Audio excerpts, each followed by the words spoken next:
주님께서 여러분과 함께 루카가 전한 거룩한 복음입니다. 18장 1절에서 8절까지의 말씀입니다. 그때 예수님께서는 낙심하지 말고 끊임없이 기도해야 한다는 뜻으로 제자들에게 비유를 말씀하셨다.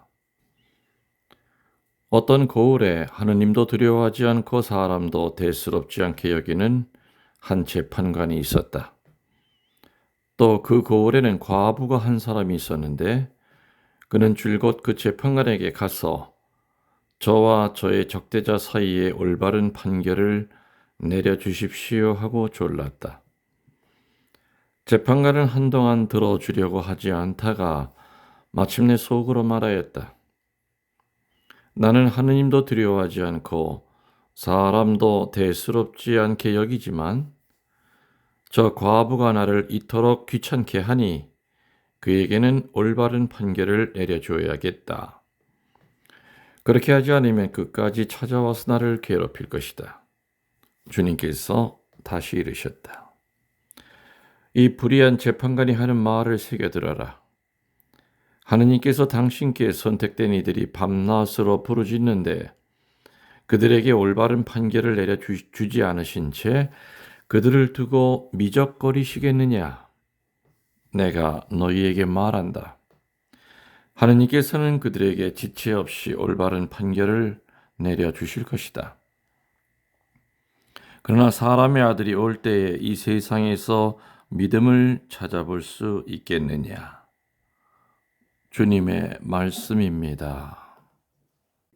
참 예수님 주님의 이름으로 평화를 빕니다. 연중 29주일이죠. 연중 29주일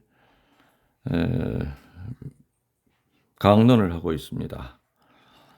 이 강론은 내일 제가 일요일 아침 미사, 주일 미사를 혼자 드리고 어디를 가야 되기 때문에 토요일 오늘 녹음을 미리 좀 하고 있습니다. 양해하시기 바랍니다. 이제 일교차도 심하고요. 이것도 낮에는 너무 날씨가 좋은데 아침 저녁으로 많이 선선해집니다. 특별히 이번 독감은 굉장히 독한 독감이라고 합니다. 저도 그래서 며칠 전에 독감 주사를 맞았습니다. 오늘 복음 이제 들어가기 전에 먼저 제가 또 잃어버릴까봐 자꾸 잃어버려서 제 느티나무 카페에도 공지가 돼 있고 그리고 유튜브에도 게시판에 올라와 있습니다.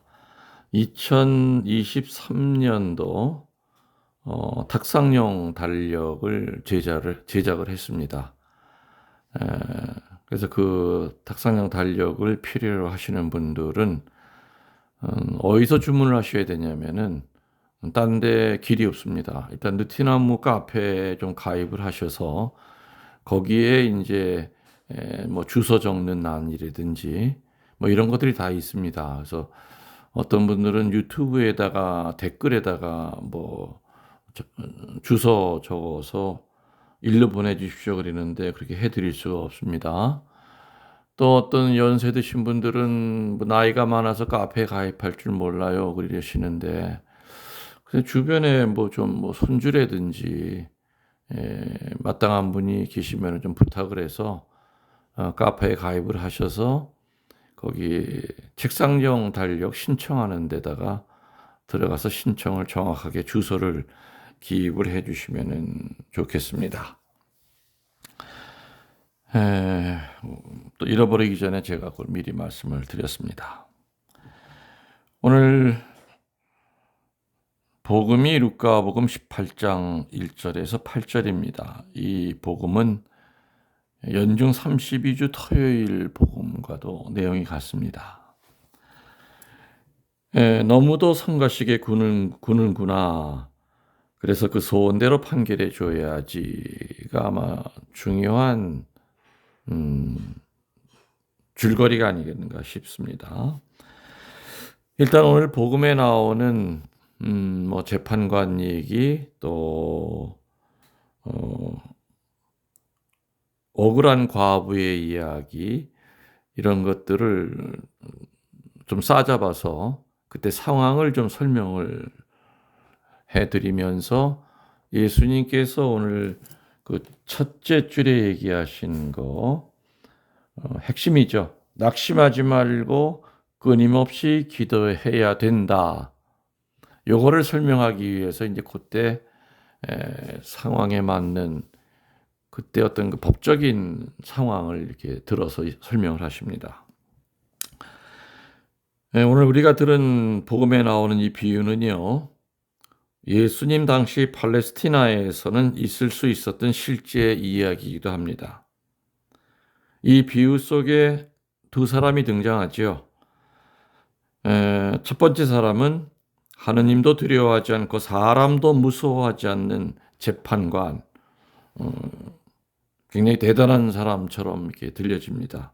하느님도 두려워하지 않고 또 어느 사람도 무서워하지 않는 그 재판관, 서슬이 시퍼런 그런 느낌이 듭니다.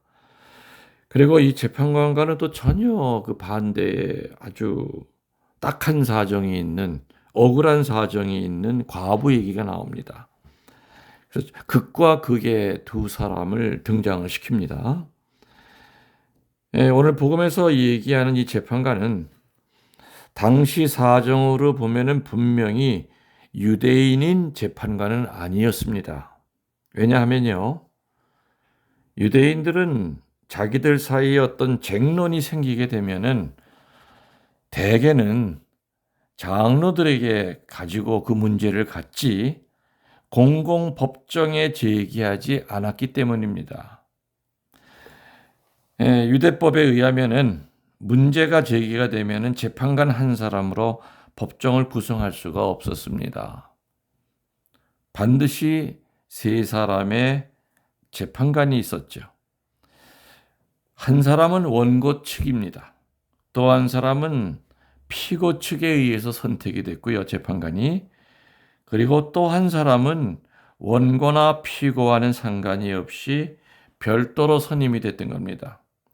이 별도로 선임되는 이 재판관은 헤로데 왕이라든지 로마 정부로부터 돈을 받고 유급으로 임명된 소위 오늘날의 치안 판사 중에 하나였습니다.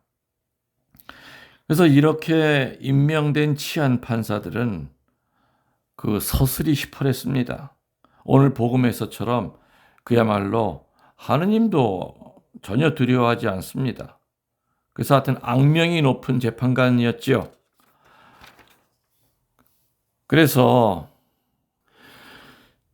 이렇게 로마 황제라든지 이렇게 유급으로 선택받아서 임명이 된 이러한 치안 판사들은 억울한 사람들에 대한 거 별로 신경 안 썼습니다. 대개 이런 사람들이 관여하는 사람들은 누구냐? 권력이라든지 돈으로 어떤 뇌물이 들어오는 그러한 사람들, 그러한 유의 소송만 주로 이 치안 판사들은 관여했던 겁니다. 돈이 안 들어오는 소송은 신경을 아예 쓰질 않았다는 얘기죠. 그래서 그들은 고기 한 접시에 정의를 굽는 자다라는 이러한 말을 들을 정도로 아주 악랄했던 겁니다. 근데 하필이면 이렇게 못된 재판관에게 어떤 과부가 자기 억울한 사정을 해결해 달라고 졸랐던 겁니다. 해결해 주겠습니까? 어린 반푼어치도 없죠. 아마 여기서 말하는 그 과부란 말 그대로 뇌물을 쓸 돈이 없는 과부였습니다. 가난하고 힘없는 사람들의 상징으로 보이게 됩니다. 이 여인은 돈이나 권력이 없기 때문에 한마디로 그러한 재판관으로부터 분명히 공정한 판결을 얻어낼 가망이 전혀 없었던 불쌍한 사람의 상징으로 나옵니다. 자, 그런데 이 여인에게는 하나의 무기가 있었습니다. 여러분들 뭔 줄 아십니까? 이 여인이 이렇게 악랄한 재판관의 마음을 돌릴 수 있는 이 여인만이 갖고 있을 수 있는 무기. 뇌물을 줄 돈도 없고요. 또 높은 사람 아는 연줄도 없습니다.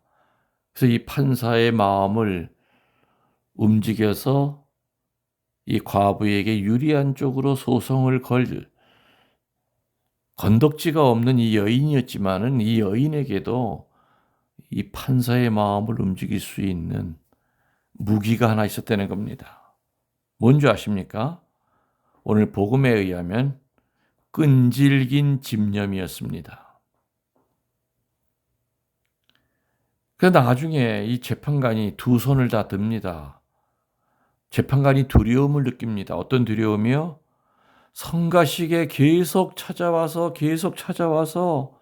괴롭게 졸라댈 수밖에 없는 거 아니냐. 이 여자 빨리 내가 해결해 주지 않으면은 내가 그런 봉변을 당하게 생겼다 하는 두려움을 갖게 한 거. 그것이 바로 이 과부의 지치지 않는 집념이었습니다. 오늘 이 예수님의 이 비유는요, 다른 곳에서 얘기하신 그 내용이 이렇게 같이 오버랩이 됩니다. 겹쳐집니다. 여러분 기억나십니까? 밤중에 찾아와 빵을 구워달라는 친구에 대한 비유와 비슷합니다. 자꾸 밤중에 찾아와서 빵을 달라고 하니까 결국에는 빵을 내주고 맙니다. 물론 그렇다고 해서 오늘 이 복음에 하느님을 불의한 재판관에 비유해서 말하는 것은 아닐 겁니다. 그렇지만 이 불의스럽고 탐욕적인 재판관도 이 과부의 끈질긴 집념에는 지쳐서 그 과부에게 공정한 판결을 내려 주었다면 하물며 사랑의 아버지이신 하느님께서는 그 자녀들에게 필요한 것을 더욱 많이 주시지 않겠느냐 하는 그 말씀이 오늘 핵심입니다.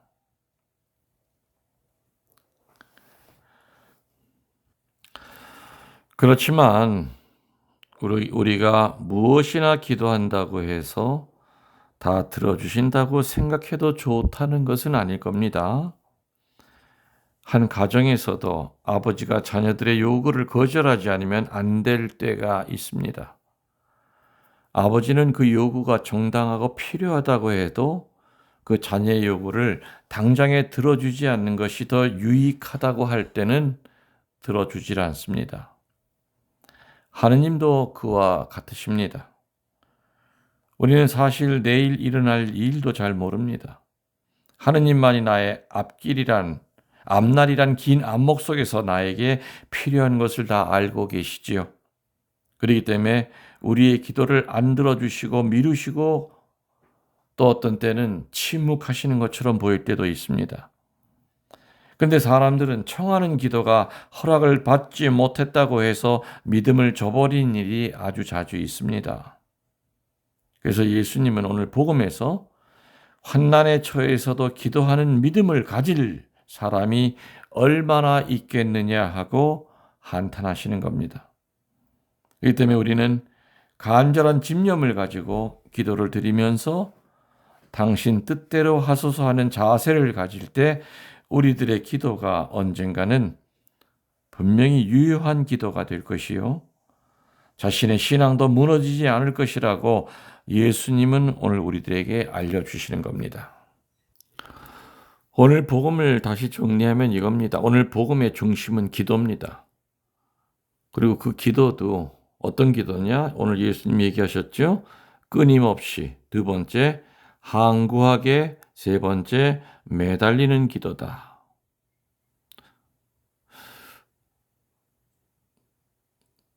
하느님의 뜻을 행하는 것이 무엇이냐? 데살로니가에 나오죠. 항상 기뻐하십시오. 늘 기도하십시오. 어떤 처지에 있든지 감사하십시오. 두 번째, 하느님의 뜻을 행하는 것 두 번째가 기도인데 그 기도 앞에 늘이라고 하는 말이 붙기 때문에 우리들이 늘 주눅이 듭니다. 가끔은 기도합니다. 급할 때는 하느님 찾습니다. 기분 좋고 기도하고 싶다 하는 충동이 생길 때 피정하고 난 다음에 또 그 며칠 동안은 기도합니다. 그렇지만 여러분들 늘 기도하십니까?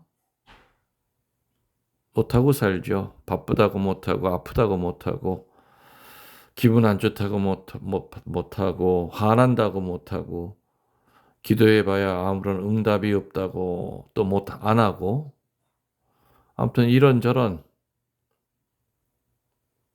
핑곗거리가 많습니다. 또 기도한다고 해도 그냥 기도 안 하면 손해 볼 것 같으니까 습관적인 기도할 때가 너무나 많이 있습니다. 기도에 대한 이야기는 사실 제가 피정 때 참 많이 드렸습니다. 뭐 피정 때만이겠습니까? 평일 강론, 주일 강론 참 많이 드렸습니다. 기도 얘기하면서 제가 이렇게 시작했던 얘기가 뭔지 아시죠? 여러분들 사제들이 입고 있는 그 수단의 단추가 몇 개입니까? 라고 이렇게 많이 물어봅니다. 어떤 분들은 뭐 예수님 나이 33개, 아니죠. 정답은 옷 만드는 사람 마음대로입니다. 그렇지만은, 제 수단 단추는 24개인가 3개인가 그것도 좀 헷갈리지만 아무튼, 그렇게 됩니다. 그리고 요즘은 신부님들이 그냥 편하게 살려고 그 단추 안에다가 이렇게 자꾸라고 그러죠. 자꾸를 달아가지고 겉에만 단추가 있지 속에는 자꾸로 이렇게 밑에서 쭉 올리면 됩니다.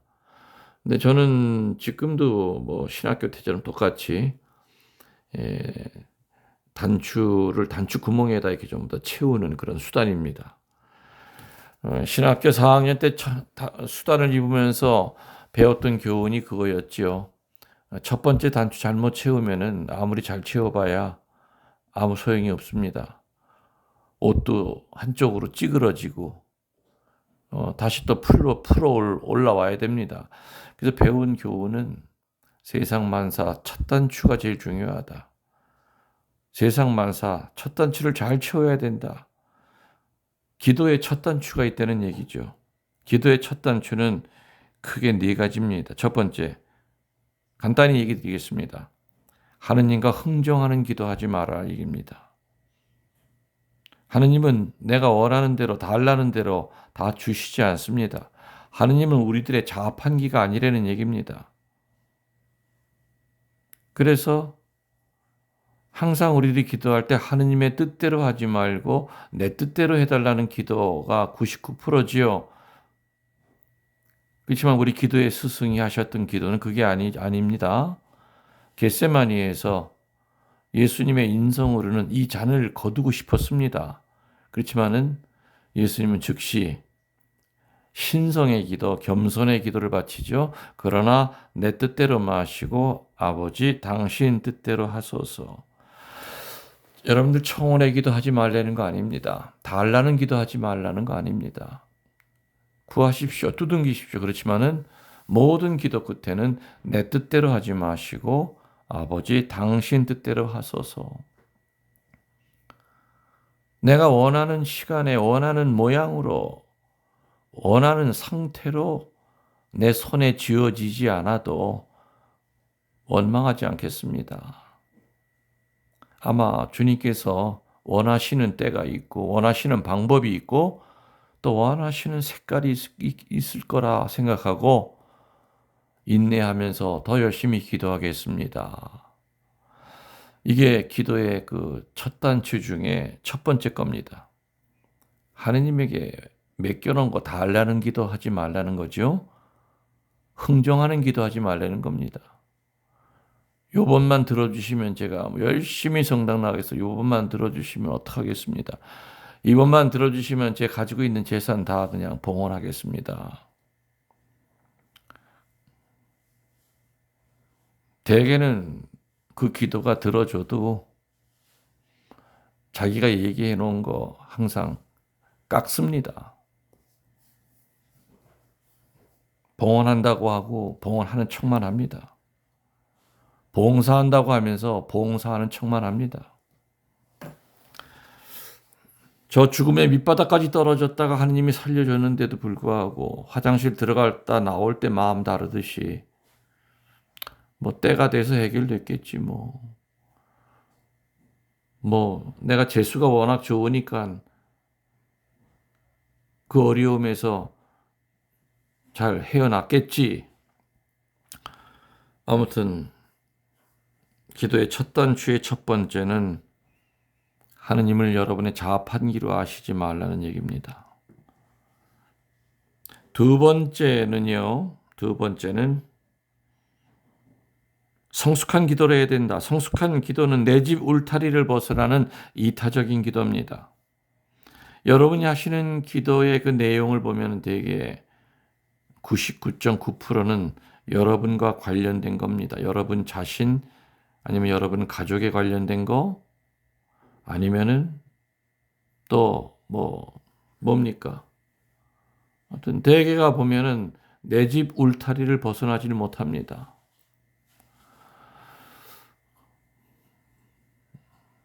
여러분들이 사제들에게 미사 예물을 봉헌합니다.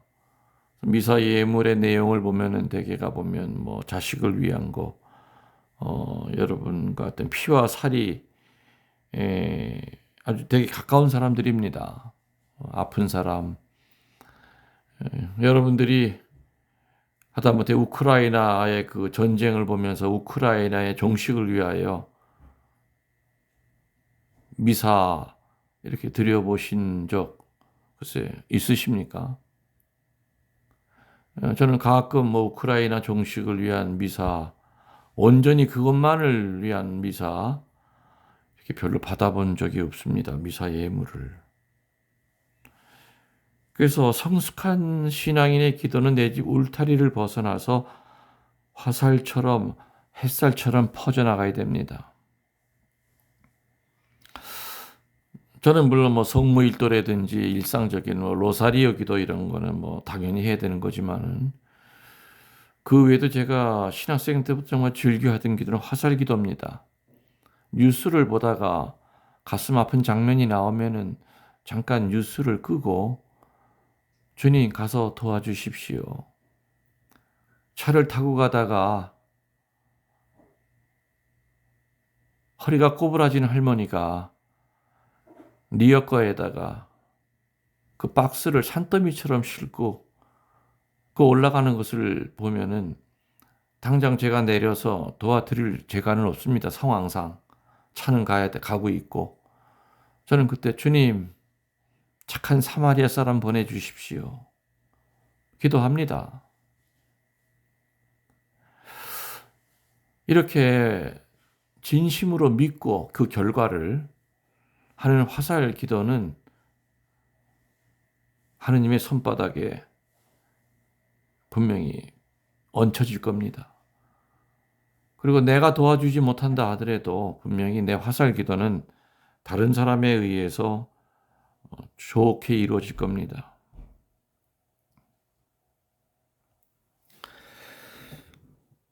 성숙한 신앙인들은 다른 일을 위한 기도를 많이 합니다. 내 자식을 위한 기도를 하질 않고 소년원에 있는 아이들을 위해 기도합니다. 내 몸 낫게 해달라는 기도보다는 중환자실에 있는 사람들을 위해 기도합니다.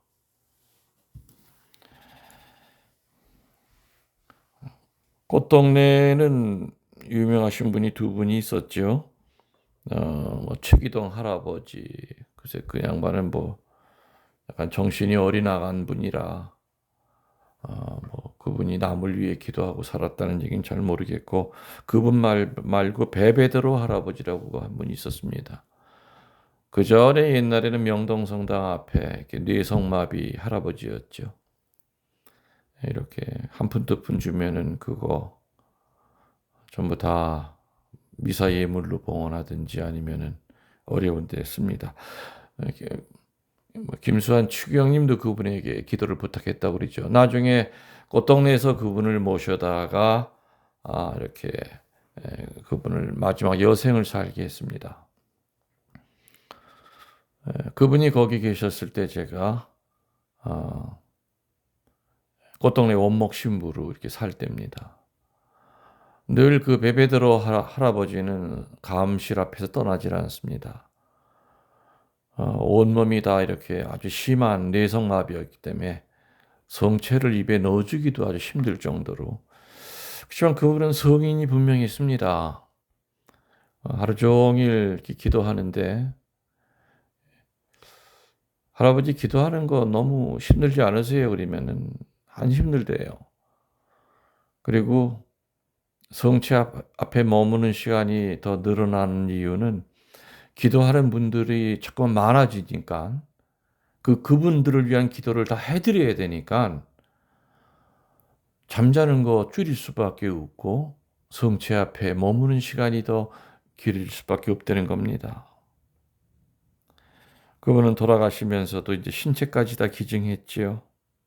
그래서 비록 몸뚱아리는 어릴 때부터 버림받고 업신여기고 거지처럼 살았지만은 베베드로 할아버지는 참 대단하신 분입니다. 거기 최기동 할아버지야 오웅진 신부님이 이렇게 아무튼 동상까지 만들어 드렸지만 사실은 베베드로 할아버지가 그 꽃동네에 살아 계셨기 때문에 꽃동네는 빛이 났던 겁니다. 그래서 그 베베드로 할아버지를 통해서 남을 위한 기도가 얼마나 큰 울림이었던가 하는 것을 저는 그 당시에 이렇게 그분을 통해서 느꼈던 적이 있었습니다. 그 다음에 기도 첫 단추의 세 번째는 기도의 결과를 눈으로 보려는 유혹에서 벗어나야 된다는 겁니다. 우린 제일 큰 유혹이 내가 한 기도를 눈으로 확인하고 싶습니다. 그러나 확인이 안 될 때도 많습니다. 그렇지만은 반드시 이루어집니다. 내가 가끔 그 얘기 드렸죠. 몇 대째 순교자 집안인 그 집안에 어느 할아버지가 저를 찾아와서 우리 집안에 신부 수녀가 하나도 안 나오는데 이렇게 말만 순교자 집안인지 창피해 죽겠대요. 그래서 한평생 자식들을 위해서 성소를 위해 기도하고 손주 손녀들을 위해 기도했는데 하느님이 야속하시다. 신부 수녀 나올 싹들이 하나도 안 보인다. 그래서 오늘부터 성소를 위한 기도를 중단하겠습니다. 그래서 할아버지한테 그랬죠. 할아버지 기도 분명히 하느님 책에 기록이 되어 있습니다. 할아버지 돌아가시고 난 다음에 100년 후에 그 후손 가운데 추기경이 나올지 어떻게 합니까? 수도원 원장이 나올지 어떻게 합니까? 할아버지는 할아버지의 살아있을 때 눈으로 보고 싶은 것 때문에 지금 마음이 상하신 것 같은데 우리들은 눈 한번 껌뻑거리는데 1초도 안 걸리지만 하느님은 눈 한번 껌뻑거리는데 1000년이 걸린다고 그럽니다. 그래서 하느님의 그 영혼의 차원에서 기도하시기 바랍니다 하고 돌려보냈던 적이 있습니다. 네 번째로 첫 단추의 그 네 번째는 뭐냐? 기도는 인내와 믿음을 갖고 해야 된다는 겁니다. 인내와 믿음을 가져라. 그 유명한 우산 준비한 할머니 얘기 아시죠? 어느 동네에서 비가 하도 안 와가지고 개신교, 천주교 연합으로 공설운동장을 빌려서 하여튼 비가 올 때까지 우리 신구교 같이 기도를 드리자. 며칠 동안 열심히 첫날은 천주교에서 둘째 날은 개신교에서 하고 그렇게 기도하면서도 하늘은 계속해서 별이 보이고 총총하고 비 올 소식은 없었습니다. 그래서 지쳐갈 무렵인데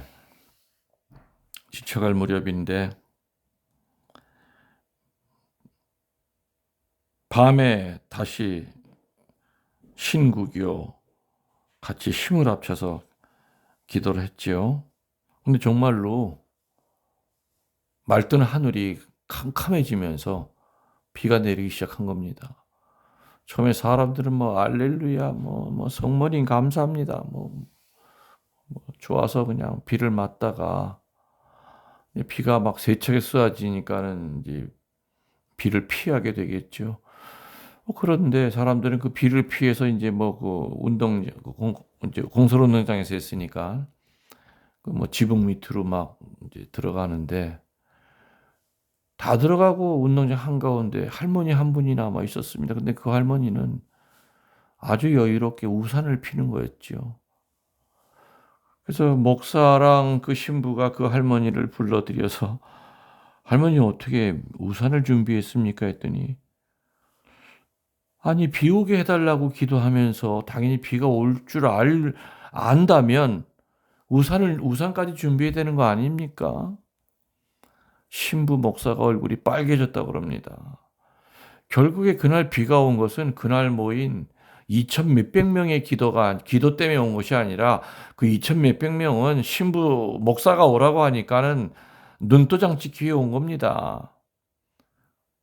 비가 올 줄 알고, 당연히 비가 올 줄 알고 우산까지 준비했던 그 할머니의 믿음 때문에 그날 비가 내렸다, 이렇게 얘기를 합니다. 여러분들, 아무튼 단추가 아무리 많아도 첫 단추 잘 채우십시오.